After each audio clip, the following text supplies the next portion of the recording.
Bueno, hasiko gara. Lehenengo arratsaldeon, eta, bueno, ona hurbildu zareten guztioi, eta bereziki Sabinori y aquí a los de las altas tecnologías.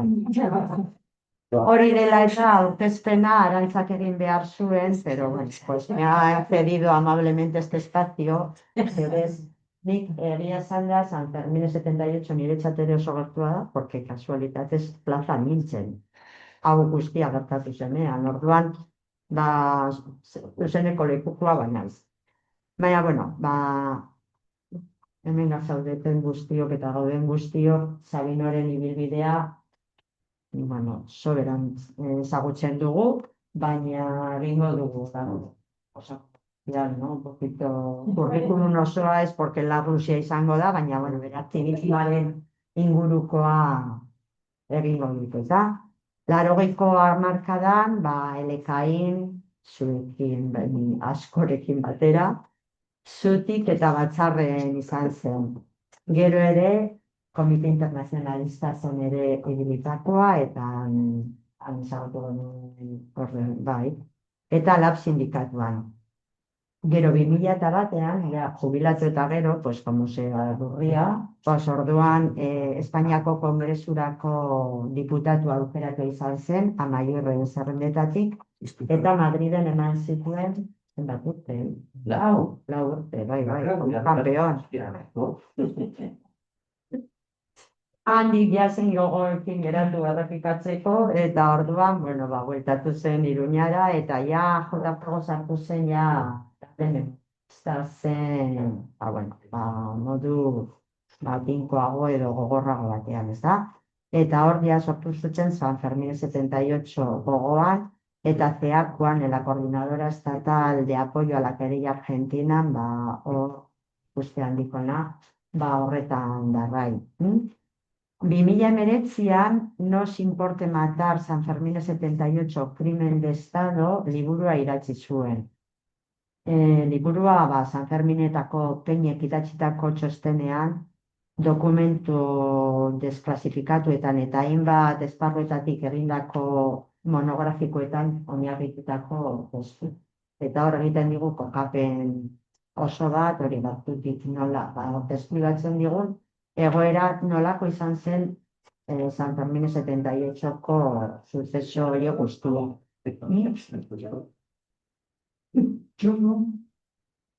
Ez dut esan, baina voy a decir, por favor, apaguen sus teléfonos móviles. Bai, la familia es lo que tiene. No hace ni caso. Tampoco así es oso discreto izan da. Bueno, ni momentuz, baina gero tartetakatuko dugu, euskeraz eta gaztelaniaz, ez dakit jende guztiak uste beraz ulertzen dozuela nahiko, eta bueno, eta orduan, pasado... Ez da ondo entzuten, ez que... Orain, bai? Baina ez nazatiko, ya jarraitzen dut. Vale. Pasados 6 años en los que ha trabajado, porque el caso de San Fermín 78 se ha reconocido y no caiga en el olvido, ha escrito el libro que presentamos hoy, San Fermín 78, los victimarios. Esta obra se suma a una memoria colectiva que sigue reclamando verdad, justicia y reparación frente al relato oficial de la transición y el silencio institucional. Eta orduan hasiera emango diogu. Sabino, idatzi zenuen aurrekotik bigarren honetara zer gertatu da?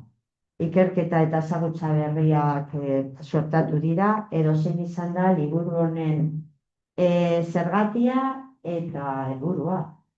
Bai.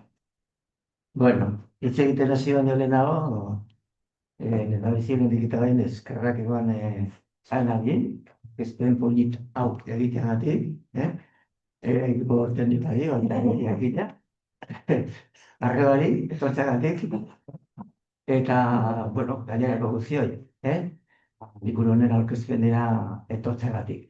Eta, bueno, nik gaztelaniaz ere egingo dute azalpenak eta hola, baina, bueno, bukatzerakoan norbaiten nahi badu errazagitu, Adita nik ere euskaraz erantzungo dio. ¿Vale? Bai, mucho contenido. Vale. Pero ¿qué Vale. pasa con los móviles? Sí. ¿Eh? Esto es un boicot. Ay, ya, bueno, vamos a ver. Hace 6 años escribimos el primer libro, como ha dicho Ana y Alonso. Yo hablo en plural porque, en buena medida, aunque a mí me ha tocado ponerle la firma y trabajar un poquito más, en realidad el libro es colectivo, es del grupo, ¿no? De San Fermín 78, Gogón. Se cae. Se cae. Bueno, pero ya lo oímos. Está saliendo. Ahora. Uf. Sí, es que está por estar. Sí. Porque en buena medida, pues ahí se recogen todas las reflexiones y todo el trabajo que hemos estado haciendo durante bastante tiempo, y así, ¿no? Por eso hablo en plural, no en plural majestático como el Santo Padre, y no por sacar. Ya se me ha olvidado lo que... Ya está. No, pues eso, sacamos el primer libro, que se denominaba parecido, San Fermín 78, Crimen de Estado, ¿no? Tiburón 1 y este Tiburón 2.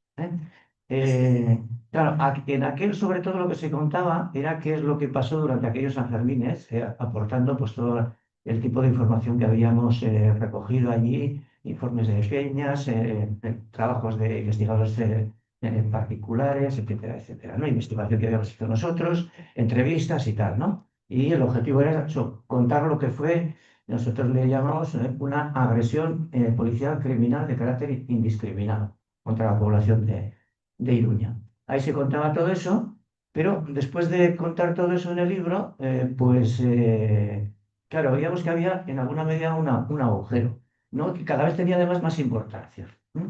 Y ese agujero era, vale, se hablaba de lo que había ocurrido, de qué había pasado, pero no se hablaba de quiénes habían hecho lo que había pasado. Se hablaba algo, pero ahí había materia suficiente pues, para seguir sacándola, aireándola, porque pensábamos que era importante. Y eso tiene que ver con debates que se están haciendo hoy dentro del movimiento memorialista, ¿no? Que es bastante importante, ¿no? En relación con rescatar la verdad de la memoria histórica, ¿no? La memoria histórica es la que tiene tres patas, verdad, justicia y reparación. En relación con eso, en los últimos años se han dado pasos importantes y muy plausibles en relación con el reconocimiento de las víctimas, sobre todo aquí en Euskal Herria, no tanto en Vascongadas como en Navarra, bastante menos a nivel estatal, pero en ese sentido pues, se ha avanzado bastante, ¿no? Todavía queda mucho por conseguirse, pero sobre todo lo que nosotros veíamos es que, claro, al hablar de verdad tienes que hablar de toda la verdad, ¿no? Y la moneda esa de la verdad pues tiene dos caras, y una cara es la de las víctimas, pero la otra es la de los victimarios, es decir, junto a una persona torturada siempre hay uno o varios torturadores, junto a una mujer violada o maltratada por su condición en las comisarías, pues siempre hay un maltratador, siempre hay un violador, frente a una persona desaparecida hay un desaparecedor, ¿no? Y siempre estamos así, ¿no? Y se avanza en una dirección, pero en la otra sigue estando contenida bastante a nivel de investigación y sobre todo oficialmente, ¿no? No se actúa. Existen 5.000 casos de torturas que se han investigado en Euskal Herria por el Instituto Vasco de Criminología, reconocido este informe por el gobierno vasco, por el gobierno de Navarra, etcétera, etcétera, pero no se dice nada de quiénes fueron los torturadores en esos casos. No se ha hecho una investigación. Los gobiernos saben quiénes estaban, tanto el gobierno estatal como el de Vascongadas, ¿no? Hay 300 y pico casos que corresponden a torturas hechas por la Ertzaintza, pues el gobierno vasco no ha hecho nada para saber y para actuar en relación con las personas que estaban ahí cuando se torturaron esas personas, ¿no? Entonces, bueno, con lo de San Fermín pensábamos un poco lo mismo, ¿no? Que había que investigar bastante más el tema para sacar eso a la luz. Porque antes decía que la memoria, tal como se entiende desde un sentido histórico y democrático, ¿no? Pues tiene tres patas, verdad, justicia y reparación, ¿no? Si en la verdad te quedas a medias, pues el acceso a la justicia va a estar bastante complicado, al margen de que la legalidad hoy vigente te impide eso, ¿no? Y luego la reparación, pues difícilmente podrá ser integral. No te digo yo las garantías de no repetición, que es la coletilla obligada de esas tres patas del barco. Pero si a ese banco le quitas una pata, por mucho que avances en una dirección, pues ese pato no sirve, ese banco no sirve para sentarse, ¿no? Y entonces en esta dirección está enfocado el libro, sobre todo, ¿no? De rascar todo eso, sacar estos debates también que están hoy en la calle y, bueno, opinar al respecto, ¿no? Entonces, aquí aparecen, han hecho referencia al pájaro mayor del reino, Martín Villa, pero a toda una serie de personajes que actuaron en aquellos Sanfermines, ¿no? Martín Villa, el comandante de policía, Fernando Ávila, el comisario de policía, Miguel Rubio, ¿no? Eh, Sainz, José Sainz, que estuvo aquí en Vizcaya y fue conocido como excelso torturador durante bastante tiempo, y que entonces era su director general de la policía, que tuvo bastante que ver también con aquello. Los capitanes que intervinieron en las principales cargas, los que mandaban las compañías, el gobernador civil, Ignacio Llano, entonces, pum, pum, pum, pum, uno a uno, pues los hemos ido intentando describir quiénes eran estas personas, cómo empezaron, cuál fue su trayectoria, dónde empezaron, por qué llegaron a Iruña, ¿no? A dónde se fueron después de pasar por allí y organizar lo que organizaron. Y este es un poquitín el contenido del libro, ¿no? Y ya, empezando por Martín Villa, ¿le habéis preguntado ya por Martín Villa? Todavía no, pero...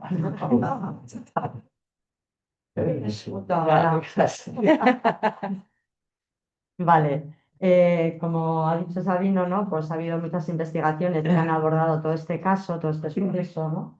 Pero pocas han señalado directamente a quienes ordenaron, planificaron y justificaron en los hechos que expone en el libro, ¿no? No solamente el asesinato de Germán Rodríguez o días después el de Joseba Barán de Arán, sino muchos más, ¿no? Hechos que no fueron ni casuales ni aislados. El caso de San Fermín 78 y los otros también, pero bueno, en este caso es el de San Fermín 78, fue algo totalmente premeditado. Y eso, como hemos dicho yo también que estuve allí, ¿no? Nos dimos cuenta desde el principio que había un ambiente raro, se notaba una energía extraña. A mí, ¿por qué me tocó ir a la Plaza de Toros? Pues porque como una pringada teníamos un abono en casa de unas primas y dijeron, no, yo esto que ir a los toros a ti y a otra amiga. Y allí que nos enchufaron un bocata, habíamos estado de fiesta toda la noche, pues a los toros que nos fuimos a ver el ambiente de las peñas, que era a lo que iba mucha gente. Pero claro, nos tocaba estar en el lado facha, o sea, donde sombra, donde todo pintaba muy bonito. Entonces, sí que vimos que había un color extraño, no solamente por el gris de los uniformes, sino porque había demasiado, ¿no? Entonces había una presencia desproporcionada de grises, sobre todo fuera de la plaza, ¿no? Luego las cargas dentro del ruedo y fuera también fue algo, pues vemos qué resultados hubo, ¿no? Y así como las órdenes directas que fueron dadas a las fuerzas policiales, pone de manifiesto que no había nada casual en aquella barbarie y que esto fue organizado y coordinado desde el Ministerio del Interior por el personaje que ya ha nombrado Sabino, ¿no? Y que tiene nombre y apellido, ¿no? Y entonces yo creo que esa es la parte importante de, bueno, o con lo que diferencia este libro con respecto al anterior, ¿no? Que se nombra a las personas responsables, que se les acusa directamente de estos hechos que se hicieron. Y bueno, pues visto esto, ahora nos cuentas y nos hablas de Martín Villa. Vale, vale. Eh, yo vale, un poquito antes de empezar, aunque la mayor parte de la gente que estáis aquí sabéis de qué es lo que pasó, que vivió Ana, ¿no? El pánico, el terror, el cagarse por las patas, ¿no? Ahí en la plaza y fuera de lo que era la presión que se estaba viviendo, ¿no? Unos numéricos y dos frases para resumir todo aquello, ¿no? Habían empezado los Sanfermines con total normalidad y era el día 8, sábado, que es el día que más gente hay en los Sanfermines, tanto de Navarra, de Iruña, como de Navarra, de Euskal Herria, el resto del Estado y el mundo mundial, ¿eh? Sábado. Creemos que no fue casual, que lo que pasó pasó ese día, ¿no? Y creemos que no fue casual que la Plaza de Toros estuviera por detrás rodeada con un número de policías inusual, que triplicaba el número normal. El alcalde también comentó que en la plaza, en la costa de Santo Domingo, pegada al ayuntamiento, estaba toda la costa llena de policías, antes de empezar la corrida. ¿Eh? Y en algunos otros sitios de Casco Viejo y de Sánchez, pues también había dotaciones por allí paradas. Esa es la situación de partida. En lo de la plaza, pues bueno, ya sabéis, hay una pancarta allí reclamando amnistía, les tiran unas botellas desde donde estaba Ana, al lado de donde estaba Ana. Donde se decía San Fermín, Sí, fiestas. eso es. No, Desde el tendido de Sobra, y ahí se leía una pequeña pelea entre los que llevan la pancarta, se lían con los otros, y cuando eso está terminando ya, prácticamente, palabras del gobernador civil, pues entonces entran, en vez de toros por el callejón, pues entran 40 animales de otra especie, ¿no?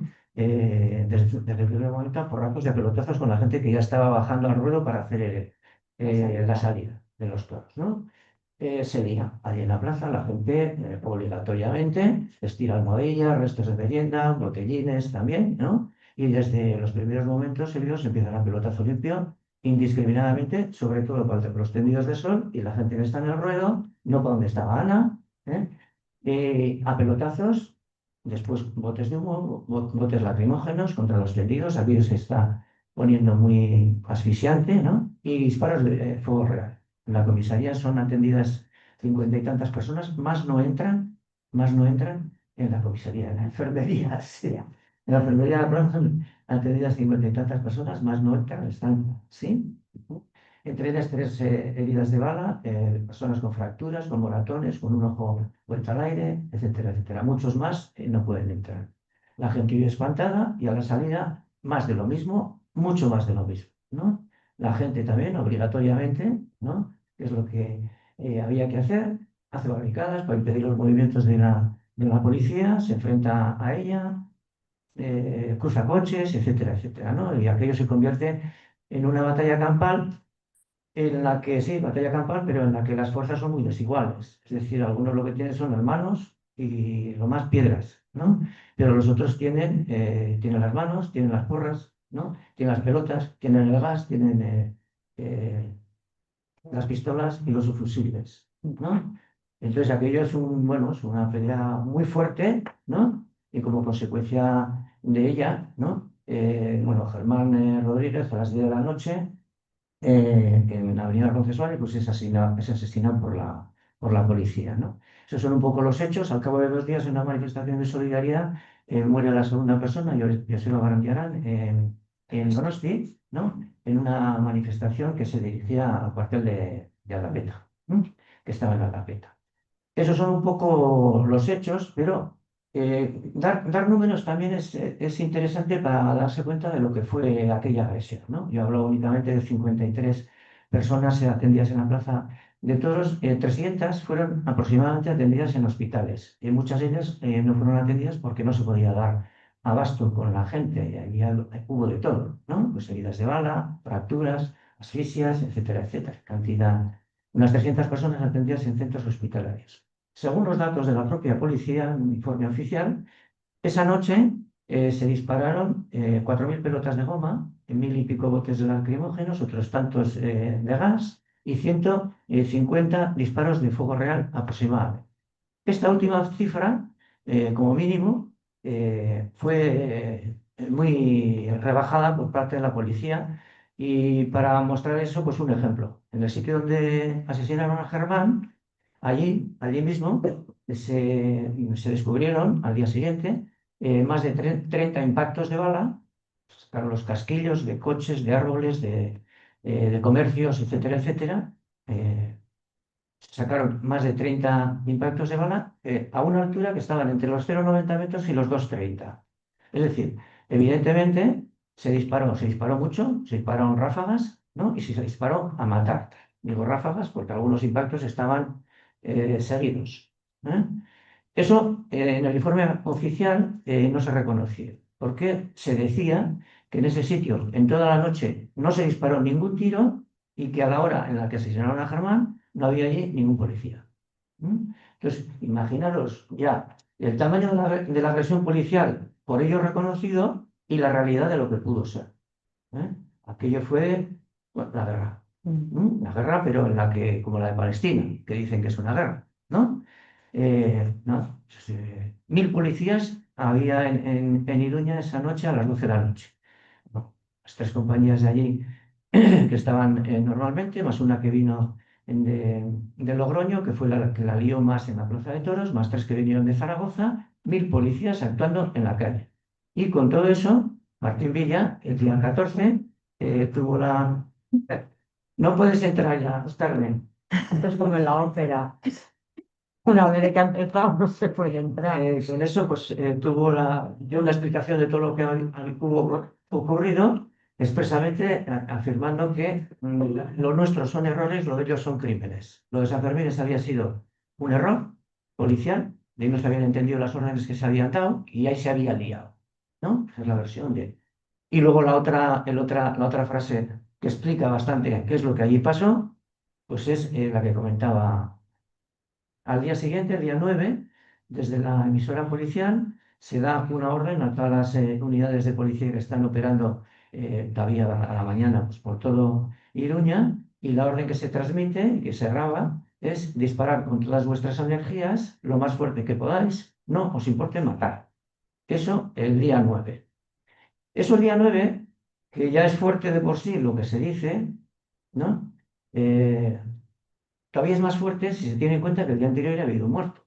Es decir, lo que en realidad se está diciendo es no os importe seguir matando el día 9. ¿Eh? Y el día 11 se produce la segunda muerte en Donosti, ¿no? Con unas órdenes, nos imaginamos que pudieron ser parecidas, porque la versión inicial en Donosti de la muerte, del asesinato de Joseba Barandiarán, la primera nota que saca la policía fue diciendo que el cuartel de Aldapeta había sido asaltado a tiros por parte de los manifestantes y que a Joseba Barandiarán lo habían matado por la espalda probablemente alguien de ETA. Esas son las versiones que circularon en aquellos momentos. Después, en uno de los autos, en el auto dictado por el juez de Donosti, se decía que no tenía ningún fundamento esa afirmación y que lo más probable era que había sido muerto por un disparo policial, ¿no? Eso es un poquitín en los números y, bueno, la fotografía de lo que allí pasó, ¿no? Y ahora viene el fotógrafo, ¿no? El fotógrafo Rodolfo Martín Villa. Aquí en la portada aparece chupándose el dedo el personaje, pero bueno, pues de eso a lo largo de su larga trayectoria, hoy tiene 91 años, pues poquito, ¿no? Martín Villa, por cierto, su padre era anarcosindicalista y nació en la Revolución de Octubre, 31. Martín Villa, desde su más tierna infancia, ya mostraba habilidades policiales. En la universidad, bueno, pasaba informes como chivato que era a la policía, a la gente que se movía por la universidad, por la Complutense de Madrid, y poco a poco pues, fue escalando puestos en el Sindicato Español Universitario hasta hacerse jefe nacional del mismo. Jefe nacional del Sindicato Universitario. Después fue jefe del Sindicato Vertical, de la Marinera, porque aquello ya era algo de mucha envergadura, de mucha responsabilidad, y gobernador civil y jefe provincial del movimiento en Barcelona, también de la Marinera. He conocido allí por la manga ancha que tuvo en relación con el comportamiento policial y con la creación de una red de chivatos grande que propició bueno, pues, muchísimas detenciones y con esas detenciones las consiguientes malos tratos y torturas en la comisaría, ¿no? Ese era el Martín Villa, fue también procurador en las Cortes franquistas durante tiempo, ¿no? Y de ahí pasó ya a ser miembro del gobierno. Martín Villa fue la única persona, el único ministro que estuvo durante la transición, en todos y cada uno de los ministerios que hubo. Es decir, si digamos más o menos la transición entre la muerte de Franco del 75 y la llegada al gobierno del Partido Socialista en el 82, en diciembre del 82, en el 83. Bueno, pues en todos los gobiernos que hubo desde entonces, Martín Villa estuvo presente. En todos. No hubo nadie como él. O sea, algunos estuvieron una vez, otros dos, otros tres, él cinco. Una vez con Arias Navarro, el de españoles, Franco ha muerto. Con ese, en 3 gobiernos de Adolfo Suárez y en un gobierno de Calvo Sotelo. Y siempre en ministerios potentes. ¿eh? El primero de ellos fue del 76 al 78 en el Ministerio de Relaciones Sindicales, ¿no? Y ahí ya, ¡pum! 3 de marzo de Gasteiz, el estado de ministro de Relaciones Sindicales. Una de las características de lo que ocurrió en Gasteiz, uno de los datos más importantes, fue el que, bueno, el movimiento obrero que se desarrolló en Gasteiz en aquellos tiempos chocaba frontalmente con el régimen y con el sindicato vertical franquista. Y el movimiento obrero en Gasteiz se había dotado de una estructura asamblearia de creación de comisiones representativas elegidas en las asambleas que se coordinaban todas entre ellas, que hacían una plataforma reivindicativa común, que se presentaban con ellas directamente ante la patronal sin pasar por el sindicato al que desechaban, ¿no? Y eso es lo que hubo en Gasteiz a nivel de organización del movimiento. Una relación muy estrecha también con lo que eran los movimientos sociales existentes en Gasteiz, sobre todo el vecinal y el estudiantil, ¿no? Y en eso, bueno, el papel de Martín Villa y el papel de la patronal, y uno de los elementos que tensionó muchísimo más ese conflicto fue el insistir en que las cosas pasaran por el sindicato vertical. ¿Eh? Y el jefe de eso, Martín Villa, que estaba impulsando todo eso.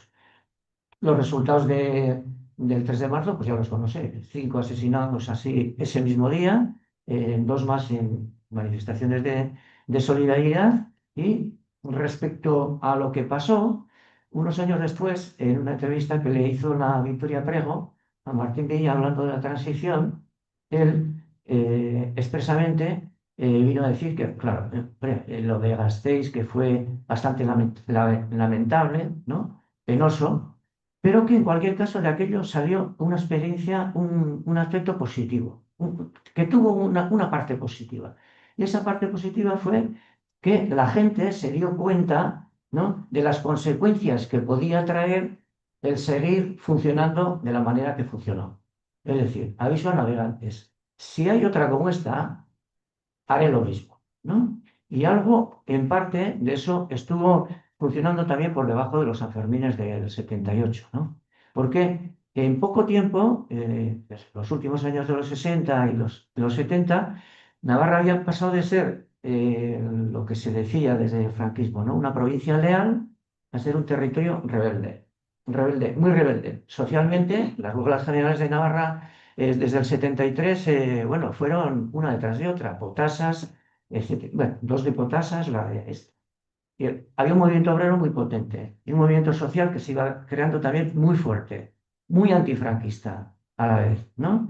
Y además, poco a poco, bueno, pues el sentimiento de hermandad y de formar parte de un mismo pueblo con el resto de Rialdes, ¿no?, pues iba subiendo escalones. La Ikurriña iba bajando del norte hacia el sur y ya estaba colgada en bastantes ayuntamientos de las zonas medias, de Tafalla, de Estella e incluso de la Ribera, ¿no? Y eso cada vez avanzaba más. En la Guerra Eguna de 1978, que fue muy multitudinario en los cuatro Rialdes, en Iruña se manifestaron 35.000 personas. En Bilbo, 100.000. Nos ganasteis, pero la proporción fue nuestra más grande.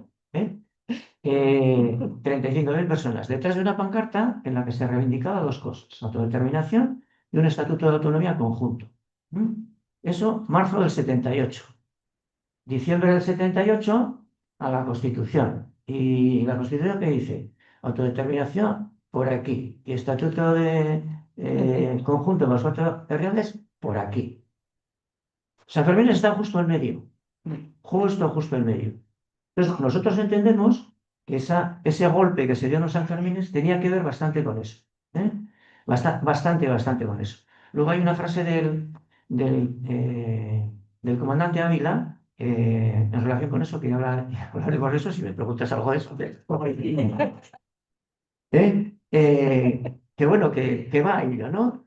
Es decir, en alguna medida fue pegar un puñetazo fuerte en la mesa, encima de la mesa, y decirles como a los de Gasteiz: ojito, si seguís por este camino, puede haber más como lo de San Fermín este 78, ¿no? Esta es la interpretación que hacemos nosotros. Y hay bastantes más, bueno, datos como para vestir mucho más esa afirmación. Si hay preguntas, pues podemos entrar en el tema, ¿no? Martín Villa. Martín Villa, de ministro del Interior, no tuvo precio. Es decir, durante su reinado, en tres gobiernos, hubo 125 personas en todo el Estado que fueron asesinadas por balas policiales de la Benemérita o de bandas, bueno, parapoliciales, ¿no? De las ligadas a Vasco Español, etcétera, etcétera, ¿no? El promedio es una a la semana. Una a la semana. ¿Mm? Martín Villa fue también el artífice de lo que fue el mayor logro, yo creo, del franquismo reformista en aquel tiempo, que fue trasvasar todo, todo, todo, todo, todo el aparato represivo franquista al nuevo régimen, sí, y hacerlo de forma inmaculada, sin afectarlo para nada. Eh, ¿Cuáles fueron los hitos más así significativos de todo eso? Tras Martín Villa, deja de aparecer, con Martín Villa, desaparece el Tribunal de Orden Público y aparece la Audiencia Nacional, en su primer año de mandato. Las tres cuartas partes de los jueces de la Audiencia Nacional pasan directamente a la Audiencia Nacional y otros al Tribunal Supremo u a otros tribunales superiores de justicia. La primera en la frente. Cambiamos el nombre, cambiamos la ubicación y seguimos funcionando básicamente de la misma manera, con las mismas funciones. Esa es la primera. La segunda, la ley de amnistía. La ley de amnistía es impulsada sobre todo desde el Ministerio del Interior, por parte de Martín Villa. La amnistía que se planteaba en un sentido de sacar ya a los 100 aproximadamente presos políticos y presas políticas que existían, porque todos los demás ya han venido saliendo por la lucha que se llevó a cabo en distintos indultos anteriores, esa ley que se planteaba ya para sacar de definitiva a toda esa gente, bueno, pues se le da la vuelta y se le mete un articulito más y una disposición adicional que permite expresamente que todos los funcionarios del Estado que han cometido delitos en relación con contraviniendo las libertades, etcétera, etcétera, y en contra de los sindicatos y los partidos y tal, todos esos quedan amnistiados. Es decir, frente a la libertad para 100 personas, se amnistía a miles y miles, por no decir decenas de miles de personas implicadas en desapariciones, asesinatos, torturas, violaciones, exilios forzados, trabajo esclavo, etcétera, etcétera, etcétera. Esa es la ley de amnistía. Eso lo mete Martín Villa. Martín Villa, pasados 3 meses tan solo de ser publicada, de ser aprobada esa ley, fue en octubre del 77, ¿no? En diciembre del 77, el gobierno aprueba una orden por la cual se ordena, ¿no? Pues, palabras vulgares, la quema, destrucción y expurgo de toda la documentación existente en la Dirección General de la Guardia Civil y la Dirección General de la Policía relativa a las actividades que habían desarrollado todos los partidos y sindicatos y grupos sociales que habían estado llevando a cabo la lucha antifranquista, la lucha del maquis, la lucha... Todo eso, quemarlo. Eso se aprueba legalmente y se tramita a través del Ministerio del Interior. Tribunal de Orden Público desaparecido, travestizado, ¿no?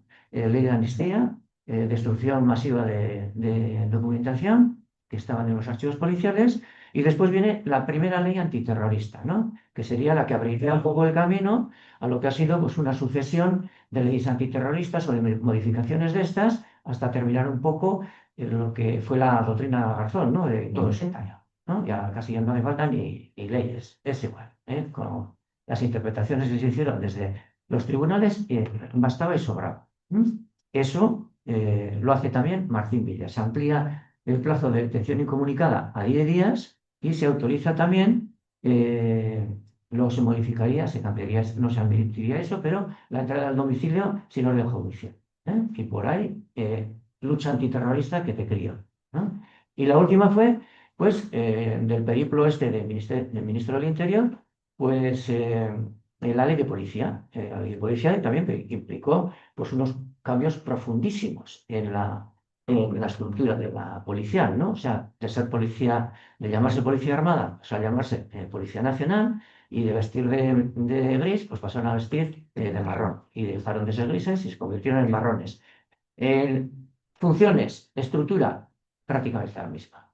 Es decir, con eso lo que se construyó, con todo eso lo que he dicho, ¿no? Agarrar todo el entramado represivo franquista y pasarlo prácticamente íntegro, ¿no? Al nuevo régimen, con nuevos nombres, nuevos uniformes, nuevas denominaciones, etcétera, etcétera, ¿no?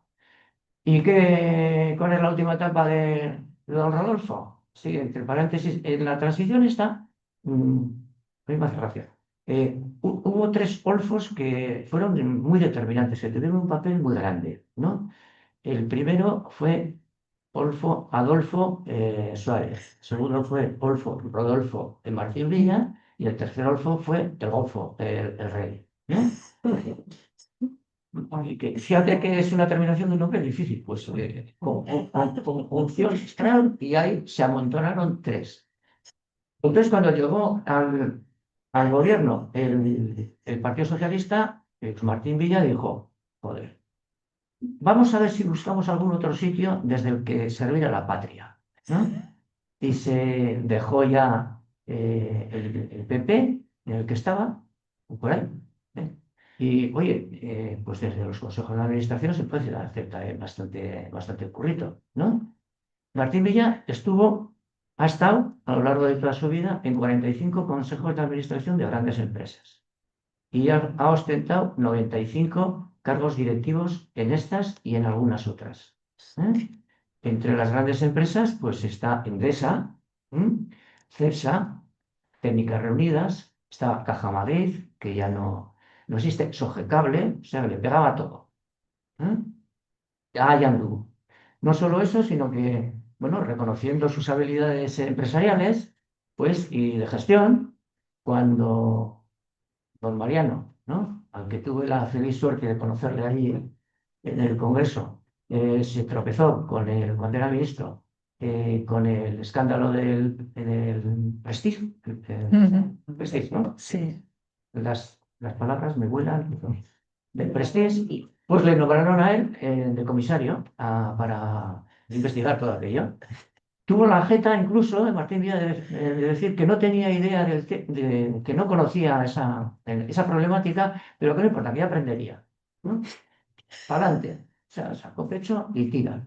Y luego ya la última, pues fue ya sí, con don Mariano, cuando se creó el Banco Malo, pues para coger las putrefacciones del resto de la banca, ¿no? En la crisis del 2008, pues Martín Villa nuevamente es nombrado consejero del SARE, del Banco Malo. Y para terminar el recorrido, ¿no? Pues en estos años, no me acuerdo cuándo fue, en 2000, en la primera década de este año, Martín Villa es nombrado miembro de la Academia Española de Ciencias Políticas y Morales. ¿Eh? Este es el presente. Da para un libro el solo.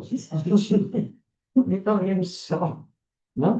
Es un personaje que siempre se le ha... Bueno, sí, vale, bueno, el ministro del Interior mató a alguien y tal y cual. No, no, no. Martín Villa es un pedazo de bicho importante, ¿no? Un orfo, pero de los gordos, ¿no?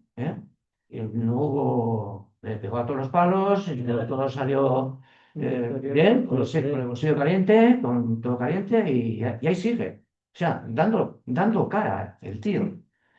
La última pequeña alegría que hemos tenido en relación con él, de todas formas, que por primera vez en el Estado español, en una querella interpuesta por un crimen que se produjo, un asesinato policial que se produjo en Alicante, Martín Villa ha sido citado a declarar, todavía no hay procesamiento ni nada de eso, pero citado a declarar desde un juzgado español, ¿no?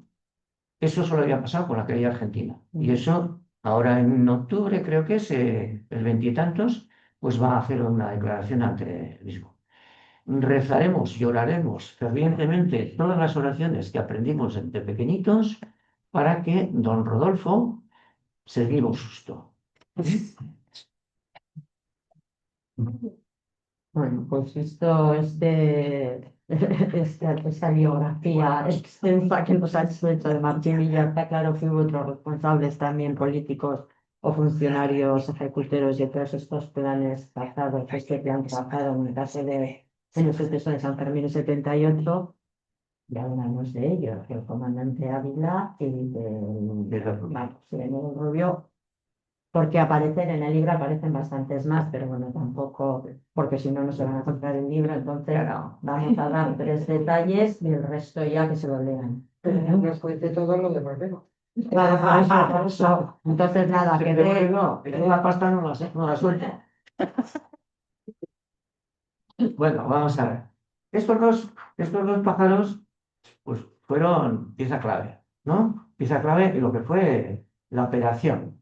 Se creó el día 9 de julio en Iruña una comisión denominada Comisión Investigadora de la Ciudad de Pamplona, en la que estaba el ayuntamiento, o sea, era una comisión institucional ciudadana.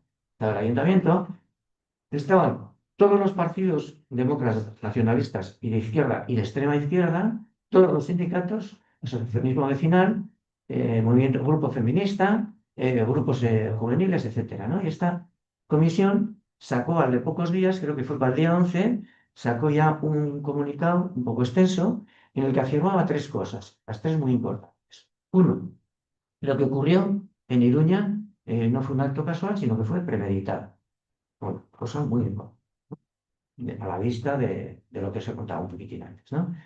Segunda, lo que ocurrió en Pamplona no fue un hecho aislado, sino que tenía relación con lo que había pasado en Gasteiz, con lo que había pasado en Montejurra, con lo que había pasado en la segunda semana pro amnistía del 77, 7 muertos en Euskal Herria, con los crímenes que se habían producido recientemente en Tenerife, en Málaga, en Barcelona. Es decir, decía, en realidad, lo que ha pasado tiene mucho que ver con la política represiva y criminal que ha llevado a cabo este gobierno en los últimos meses, años, muy cercanos, si os remitís a la guerra del 36. Y la tercera era decir que el responsable de todo lo que ha pasado son los aparatos del Estado, ¿no? Entonces, bueno, digo eso para situar el papel de estos dos personajes, ¿no? Si todo eso fue premeditado y tiene que ver con el Estado y su política, ¿qué papel juegan estas dos personas? No son dos personas inocentes, por lo que vais a ver. Miguel Rubio, primero comisario de policía. Casualmente, lo nombran comisario de policía un año antes, en el 77. Y se marcha el día 12 de julio, 4 días después de haber pasado lo de San Fermín. Esta persona viene de Valencia, del país valenciano, ¿eh? Y allí ha entrado en la Brigada Político-Social y ha trabajado en la Brigada Político-Social. Era conocido como uno de los principales torturadores que existían allí, sobre todo reprimiendo fuertemente, pues quizás a los dos movimientos más fuertes que entonces existían, el movimiento estudiantil, por un lado, y el movimiento obrero valenciano. Tiene actualmente 2 querellas presentadas por distintas personas acusándole de esto, de torturador. Bueno, esa persona de la Brigada Político-Social viene a Iruña en el 77 de comisario de policía. El gobernador civil de entonces, del año 77-78 también, el gobernador civil Ignacio Llano, afirmó expresamente, ¿no? Está grabado eso en una entrevista que le hicieron para un documental, afirmó expresamente que durante el tiempo que él estuvo ahí, 77-78, el mismo periodo de tiempo en el que estuvo Miguel Rubio, había una evidente connivencia entre sectores de la policía, no toda la policía decía, sectores de la policía y los grupos de extrema derecha que funcionaban en Iruña.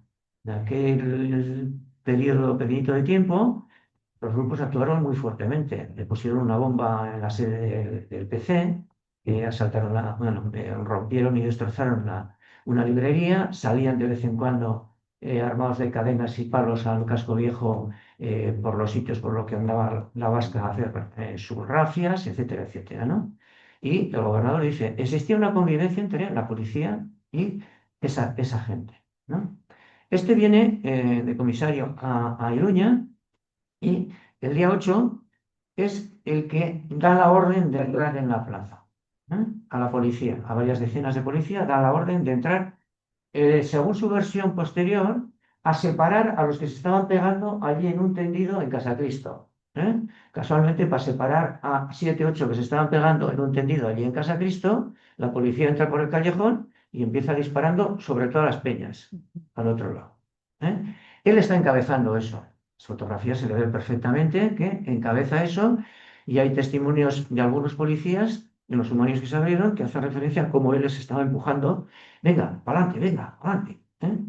Ese es el que dirigió, en cualquier caso, la entrada, ¿no? Y el que le dio la orden al comandante Ávila, pues para, bueno, azuzar a toda la gente, a toda la policía.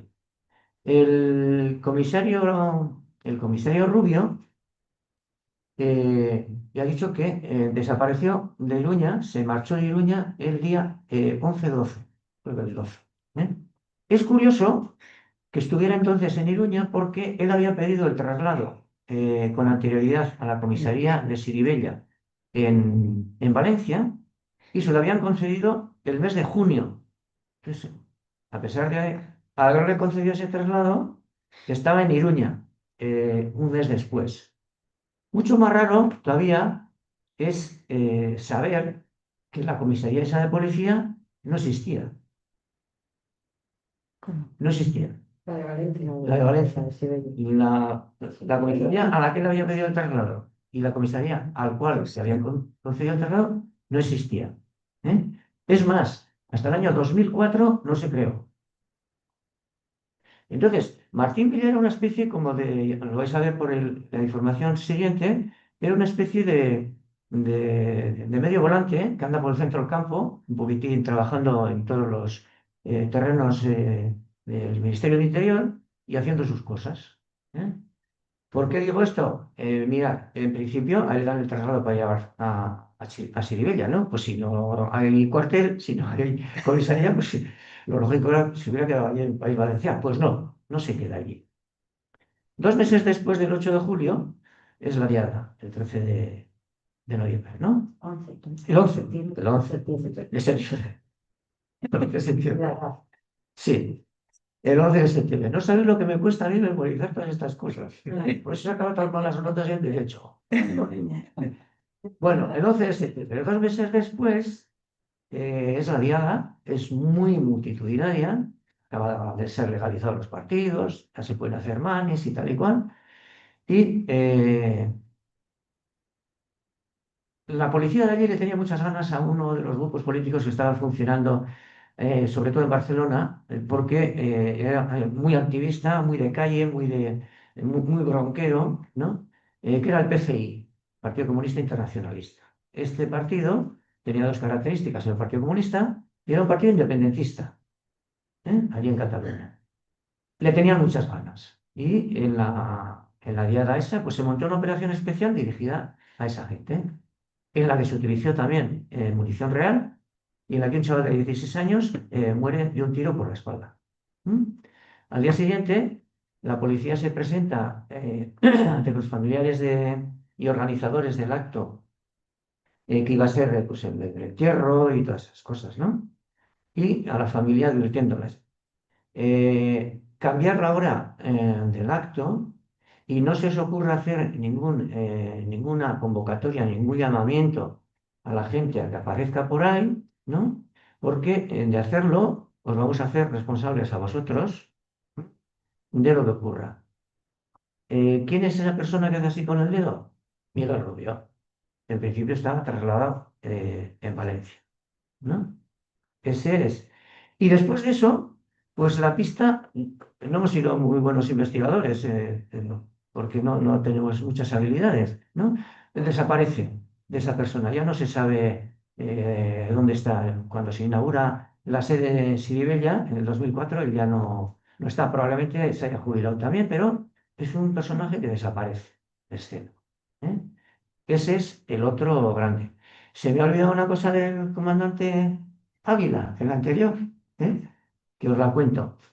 Eh, Cuando viene el comandante Ávila, es que del comandante Ávila no he dicho nada. Todavía no, Ya. no olvidáis. Ya decía yo, se me olvidó todo. Bueno, Miguel Rubio, pasamos páginas. Eh, el comandante Ávila, Fernando Ávila. Fernando Ávila no solo es militar, sino que es regional. ¿Eh? Y hasta el 75, en el que el glorioso ejército español salió con el rabo entre piernas del Sáhara para, bueno, como consecuencia de la Marcha Verde y pasar cosas, el heroico ejército español, pues él había estado ahí y en los últimos años se sabe que, bueno, aquello fue un territorio de guerra ya, ¿no? Una guerra muy gorda, pero de guerra. O sea, enfrentamientos, muertes, asesinatos, desapariciones llevadas a cabo por el ejército español. ¿Eh? Él estaba allí, hasta el último momento estuvo allí. De allí viene a Fuerteventura con el tercio en el que participaba don Juan de Austria, ¿no? Y está en Fuerteventura, allí en Cuartelado, ¿no? De todas formas, viene voluntario a Iruña, pide la plaza que queda vacante en Iruña como consecuencia de que ETA había matado al anterior comandante de la policía. ¿Mm? Y él dice, yo me apunto. Y el corresponsal del país en Navarra afirma expresamente que Fernando Águila había declarado que si venía a Pamplona, a Iruña, era porque iba a dar un escarmiento a esa ciudad, que la consideraba muy rebelde, expresamente, ¿no? Y Ávila viene a Iruña en marzo del 78 y se marcha en noviembre, ¿eh? Y llega en marzo del 78 y el 1 de mayo, él vino el 3 de marzo, no sé si me acuerdo, el 3 de marzo y el 1 de mayo, pues es la manifestación del 1 de mayo. Por primera vez en la historia de las últimas décadas, en todo el Estado español, las manifestaciones del 1 de mayo son legales y la gente está muy contenta de que sean así, ¿no? Y en todos los sitios, pues es una fiesta, en buena medida. Acciones y todas esas cosas y tal, ¿no? Pero bueno. Es una fiesta menos en Iruña.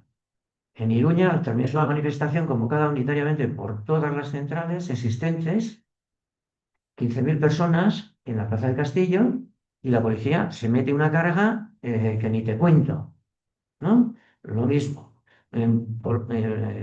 Porrazos, pelotazos, botes de gas, botes de humo, pilón de gente atendida en centros hospitalarios. Afortunadamente no hubo disparos de bala y no hubo grandes heridos, ¿no? Ese es Fernando Ávila in action. ¿Eh? Fernando Ávila, el que había dicho que quería venir a Iruña a dar un escarmiento. ¿Eh?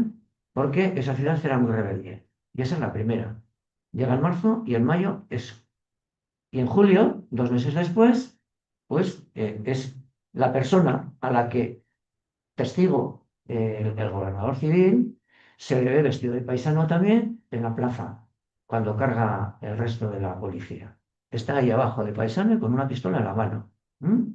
De ahí desaparece, se va a comisaría, al gobierno civil, donde estaba la comisaría, se va al gobierno civil y desde allí, desde su emisora, desde la emisora policial que está instalada en su despacho, es de donde se dan las órdenes de actuación a toda la policía que está actuando en Iruña, ¿no? ¿No? Pues, las instrucciones, las que fueran, ¿no? De ahí se deriva la muerte de Germán Rodríguez, ¿no? La que, bueno, pues dos policías van avanzando, el uno con un subfusil o un CM, ¿no? Arma larga, dicen los testigos, y otro cargando en un par de veces el cargador de la pistola, ¿no? En ese contexto es en el que está, o es el que crea eh, eh, Fernando Ávila desde la emisora policial que tiene en su despacho. Después de hacer eso, Fernando Ávila en noviembre, desaparece y se va de nuevo a Fuerteventura. Es decir, llega en marzo y se marcha en noviembre.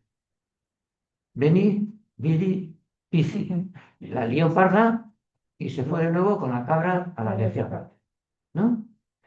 Al de 6 meses lo ascienden a teniente coronel. Y al de 6 meses, al de 6 años, es coronel. ¿Eh? Esta es la trayectoria de ese personaje. De todo esto, pues a pesar de que en el Congreso Martín Villa afirmó que se iba a hacer una investigación, nunca se presentó en el Congreso ningún informe posterior a un debate que hubo en aquellas fechas que tuviera que ver con nada de esto. Nunca, que se sepa, ha existido ningún expediente disciplinario abierto a ninguna de estas personas, ni a los capitanes que dirigieron, ni a los tenientes que estuvieron interviniendo, nada de nada de nada de nada, ¿no? Y esto es pues un poco la historia que se cuenta aquí. Y eso más para que justificar los 17 euros del resto de la pena. Bueno, y así los Sanfermines se suspendieron y entonces pues nos estuvimos manifestando el resto de los días, hasta el pobre de mí, yo creo que estuvimos manifestación tras manifestación. Bueno, pues no sé, si queréis preguntar algo, no va a hacer spoiler, ya he dicho esto, no, porque si no, no vende más libros, pero bueno, podéis hacer vuestro turno A ahora. mí me gustaría saber si os ha costado mucho conseguir documentación. Mogollón, mogollón. Fíjate, ya entrando en materias cercanas. Nosotros hemos pedido un pilón de veces eh, documentación al Ministerio del Interior y al Ministerio de Defensa. Al Ministerio de Defensa también, porque entonces la policía dependía directamente del Ministerio de Defensa. Orgánicamente, las órdenes las daban políticamente el gobernador civil y el comisario de policía, pero orgánicamente todo. Lo hemos pedido nosotros, lo han pedido familiares de Germán, lo han pedido parlamentarios en el Congreso. La respuesta siempre ha sido la misma. A nosotros no se nos ha dicho nunca que no nos puedes dar ni información porque esa información está clasificada, sino que lo que nos han dicho ha sido que no existe ninguna información en relación con eso. Punto. No solo eso, sino que nosotros tenemos algunos informes que se hicieron entonces por parte del gobernador civil, por parte del comisario de policía y por parte de Sainz, que era el superior policial de aquello, los tenemos nosotros y nos dicen que esos informes no existen, que no los tienen. Entonces, bueno, pues es muy complicado, ha sido muy complicado coger información, sobre todo la información que logras, pues esa base de investigar en los boletines oficiales del Ministerio de Defensa, en esto, nombramiento, no sé qué, de colegas que tienes en Valencia, colegas que tienes en Barcelona, que te cuentan, porque ellos también han investigado sus espacios, ¿no? Y te dicen, oye, mira, tal, ¿no? Curiosamente, una coletilla ahí sobre la marcha. Después de que se va el comisario Rubio de Iruña, 3 de los 4 siguientes que vienen son un colega suyo de Valencia, también denunciado por torturador, ese viene a Iruña, es el siguiente y está 10 años de comisario. Otro torturador que viene a Iruña. Otro de Barcelona que viene, que tuvo que coincidir con él en esa diada, ¿no? Ese también viene de comisario a Iruña. Y el tercero no me acuerdo de dónde viene, pero era otro también que venía, el de Barcelona también estaba implicado en una denuncia por muerte en comisaría. ¿Eh? Y un tercero que ahora ya no me acuerdo. Eso es mi obligación, como ya soy un poco senil, no acordarme del tercero, ¿no? Eh, en el día de hoy, uno de los aspectos más positivos que se ha dicho que tiene la ley de memoria democrática es la creación de una fiscalía de sala especial en Madrid, ¿no? De derechos humanos y memoria democrática. Y realmente ha habido, no sé, para no hacer blanco y negro, ha habido algunas actuaciones de esta mujer, Dolores Delgado, no sé si bueno, ha sido fiscal general del Estado, y ahora es fiscal de sala. Y en principio pues estaban jueces por la democracia, fiscales por la democracia y todo eso. Algunas actuaciones las ha tenido buenas porque en algunas querellas que se han presentado en distintos sitios por los crímenes del franquismo y que, bueno, habían tenido una iniciación de rechazo, de archivo, bueno, ella ha movido a las fiscalías de sala de las distintas audiencias, pues para que muevan eso y se pida la actuación, pero ya que no sea de la acusación particular, sino también de la propia Fiscalía. Ninguna de esas ha salido adelante en cualquier caso, pero por lo menos ha tenido esas actuaciones, algunas de esas actuaciones. Digo eso para que no veáis en mí un amigo sanguinario de la Fiscalía. Nosotros nos hemos dirigido a ella y fuimos a Madrid, Fermín, el hermano de Germán y yo, con una abogada allí madrileña. Tuvimos una entrevista con ella y dos fiscales auxiliares, amabilísima, amabilísima, a más no poder, que tuve lo de despedirte a besos y todo eso. Y le dijimos, bueno, pues queremos que la fiscalía, porque tiene potestades para eso, eh, reclame del Ministerio del Interior, del Ministerio de Defensa y de la Delegación del Gobierno de Navarra toda esta serie de documentos, ¿no? Entonces, eran documentos de los que existe constancia de que han existido, de que existen, de que han existido, números de referencia.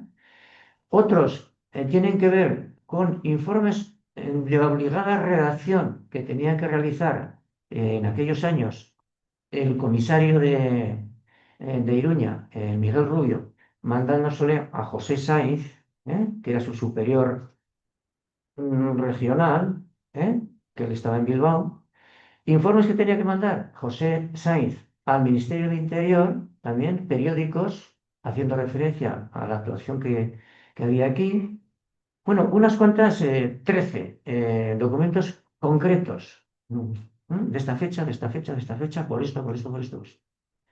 Y la señora, finalmente, después de estar año y medio, pum, pum, pum, pasando la pelota de allí a Iruña y de Iruña al país, usted sabe dónde, nos han contestado diciendo que no tienen competencias para eso porque, como hasta la fecha, las querellas que hemos presentado nosotros en Iruña han sido desestimadas todas, pues y están archivadas, pues que no puede investigar. Eso es reciente, eso es de hace un mes y pico. ¿Eh?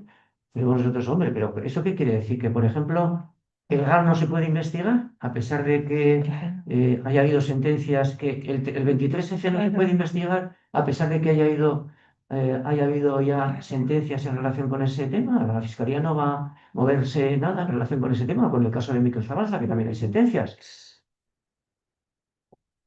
Pues esa es la problemática con la que nos hemos encontrado hasta la fecha en relación con el tema de las investigaciones, de archivos, etcétera, etcétera, ¿no? Hacer lo que puedes como aficionado detective, ¿no? Los colegas que echan una mano, los que pueden y tienen tiempo, porque también están muy ocupados, y bueno, pues con eso está armado lo que aquí viene. Ujú.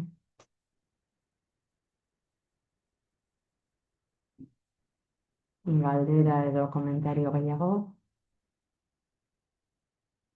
Os habéis quedado platanados, ¿no? No. Vais a hacer una peli. Me alegro de que me hagas esa pregunta. Porque, bueno, sí, una de las cosas que queremos hacer de cara al 50 aniversario que está ahí, está cada 3 años, es un documental sobre el tema, ¿no? Y en su día, pues, por supuestísimo, habrá un crowdfunding para recaudar fondos para que sea el mejor documental del mundo posible, ¿eh? No, pues tenemos, sí, bastantes planes. ¿Eh? ¿Qué va a hacer? Dolores Delgado. No, tenemos muchas ideas, algunas en el 40 aniversario hicimos algo que nos funcionó bastante bien, que fue hacer la escalera sanferminera, esa que se hace en Iruña, que se empezó a hacer en Iruña por parte de las peñas y cuadrillas que no están en las peñas, de 1 de 2 de febrero, todos los días esos, cena y Como el calendario de Adviento, sí, casi, como el de casi, Adviento, ¿no? exactamente, ¿no? Entonces dijimos, pues vamos a hacer nosotros con ocasión del aniversario, pues una escalera sanferminera también en relación con el 78. Y cada mes pues íbamos metiendo actividades de distinto tipo. En uno hacías charlas, en otro hacías la presentación de un documental, en otro hacías la presentación de una exposición y así. Y este año pues también, más de eso, mejor trabajado, con más tiempo y con más dinero, esperemos. Por cierto, los beneficios de la venta van destinados de los derechos de autor van destinados a, a los gastos que hay en relación con la feria argentina. Que son, Ujú. los abogados trabajan gratis, pero claro, que pongan dinero de su bolsillo, todavía no hemos llegado a ese punto de canallez.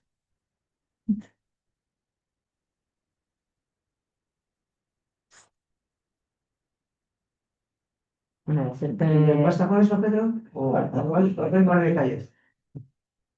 decir que no solamente el día 8 de julio se hacen actividades, sino que durante el año se hacen un montón de actividades de lo más variadas en torno a todo el Sí. tema de la memoria. Sí, Ujú. hay dos piezas, dos básicas que hacemos todos los años, que es una semana de charlas, siempre cogiendo algún, pues este año lo que hemos cogido es el 50 aniversario, el doble 50 aniversario, ¿no? Fusilamientos del 27 de septiembre, la muerte del enano y la entronización del rey, ¿no? Entonces, ese ha sido todo lo que tiene que ver de memoria en relación con ese tema, ¿no? También solemos hacer una semana de documentales en febrero, ¿no? Y entre medio, pues lo que nos va saliendo un poco. Si igual una presentación de un libro, o qué sé yo, o que te acaban de dar una patada en el juzgado y vas allí con una pancarta, no sé, a decir a sus señorías que se ha ido la mano. Ujú. Pero ¿Y verbenas hacéis? Buenas. Ya no, verbenas. Conciertos hacen ahora. Golpe. juegos modernos. Hombre, yo creo que aquello del 78 fue preparado, pero porque no era normal lo que estábamos viendo ahí. Entonces, 8 de julio, sábado, San Fermín. Eso estaba, no, era impresionante cómo estaba bien. Entonces, entrar de esa manera, que no sé cómo no hubo más muertos, que no sé cómo hubo más muertos, porque ahí había tiros por todos lados. Y entonces la policía estaba acojonada. Y yo creo que fue una actuación del Ávila este, que lo de General, que le mataron a su amigo, que era íntimo amigo, ¿eh? Y vino pues a esto. Y yo creo que fue unas actuaciones pues que decían, bueno, pues aquí estamos nosotros y aquí no le van a mover. Si queréis esto, si queréis, pues aquí va a haber... Y lo de Germán, yo creo que fue un acto porque la policía estaba acojonada. O sea, no podía. Claro, había gente a patadas. Y entonces yo creo que fue una decisión de alguien que, porque claro, se metieron por un lado, o sea, porque la movida estaba más adelante, y fueron por un lado y llegaron ahí y dispararon. Entonces dice, bueno, pues estaba preparado todo eso. Que seguramente a los mandos de arriba les pilló totalmente, o sea, que luego lo tuvieron que justificar, de acuerdo, pero yo creo que fue la vida que estaba zumbado. Una vez visto todo lo que pasó, ¿no? Porque no era normal que el día, un sábado en San Fermín, que estaban todos los allí, todo el Federía estaba allí, actuar así. No era normal. Porque sabían lo que iba a pasar. O sea, era normal. Entonces, Sí, sí. ellos querían que pasase eso. Ellos querían que había Ahí viene caña. un escarnio. Claro. Y yo creo que Germán solo fue uno. O sea, porque pudieron, bueno, caer muchos más. Porque había disparos por todos lados. Por todos lados. Pues no sé. Y ahora, ver el contexto este ahora mismo, pues puedes analizarlo. Pero en aquel momento estábamos acojonados. O sea, no, yo creo que no sabíamos lo que pasaba. No encontrábamos explicación. Algo pasaba. Algo... Bueno, pero ya se afinaba porque lo que he comentado antes del comunicado que saca la Comisión Investigadora de la Ciudad de Pamplona, desde un primer momento. O sea, yo creo que da en la diana 3 tiros pega y los 3 la diana. Fue un acto premeditado. La policía que triplicaba el número alrededor de la Plaza de Toros, en el ayuntamiento y en otros sitios antes de pasar nada, fue un acto premeditado organizado desde los aparatos del Estado, fue un acto que tenía que ver con la política represiva general que el gobierno estaba llevando en aquellos meses, años en relación, bueno, con lo que estaba pasando. A fin de cuentas, lo que todavía estaba encima de la mesa en julio del 78 era el Referéndum. dilema reforma-ruptura, ¿no? Y bueno, y toda esa política represiva pues tenía una finalidad, es decir, ¿quieres la zanahoria de unas libertades homologables a nivel europeo que yo te ofrezco, pero a cambio de que te tragues todo el sapazo del trasvase Sí, sí. de todo el franquismo, reciclándolo un poquito y tal y cual? Y la violencia se utilizaba para eso. La violencia más gorda se dio en esos años. En esos años se dio mucha más Esto, violencia que en las décadas anteriores, Sí. salvado lo de la guerra, Sí, sí, sí. pero ni color. A nivel bueno, de disparos en la calle, Calle. sí, sí. de ráfagas contra Sí, sí. gente que está en la plaza de San Francisco en Gasteiz, Ujú. en la calle Sí, sí, sí. en Iruña, o en otros sitios, o en la Semana Pro Amnistía. Ujú. Personas asesinas. No sé cómo lo hacía más gente. Pero decir que aquello no era norma. San Fermín es 8 de julio, sábado, a las 9 de la noche. Pamplona era un descuido. Y aquí estaba todo. Y ya sabían lo que iba a pasar. Si entraban así, sabían lo que iba a pasar. A pesar de todo, bueno, lo que hacemos, yo me acuerdo, o sea, miles de personas consiguieron juntarse y subir hasta el gobierno civil, rodear el gobierno civil, y allí hubo que reagrupar todas las fuerzas de policía que estaban dispersas para sacar a la gente. Si eso no se hace, ¿qué hubiera podido pasar? No lo sé. Estaban pero acojonados. la gente estaba muy brava. Estaban desbordados. Podían estar desbordados. No podían. Pero esa noche había 1000 policías ya. Pero estaban desbordados. No tiene que estar desbordados. Y por eso, bueno, pues pasó lo que pasó. Ya digo, podía haber pasado muchísimo más. ¿Qué podíamos estar en ellos ahí? Pues, no sé, 200.000 personas ahí. Bien. Muchos. Muchos. Varios cientos. Eran abordados. Bueno, bien. Estaban. Listo. Pues Ya bien. es. Sí, ¿no? Lo damos por finalizado porque además os tenéis que leer el libro. Entonces ya empezáis a contarlo. El autor hará dedicatorias, lo firmará, entonces aprovechar esta ocasión que no se repite siempre. ¿Eh? Pues, Bueno,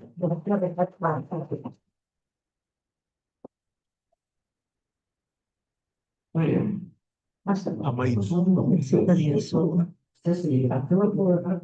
Bueno, pues ya está.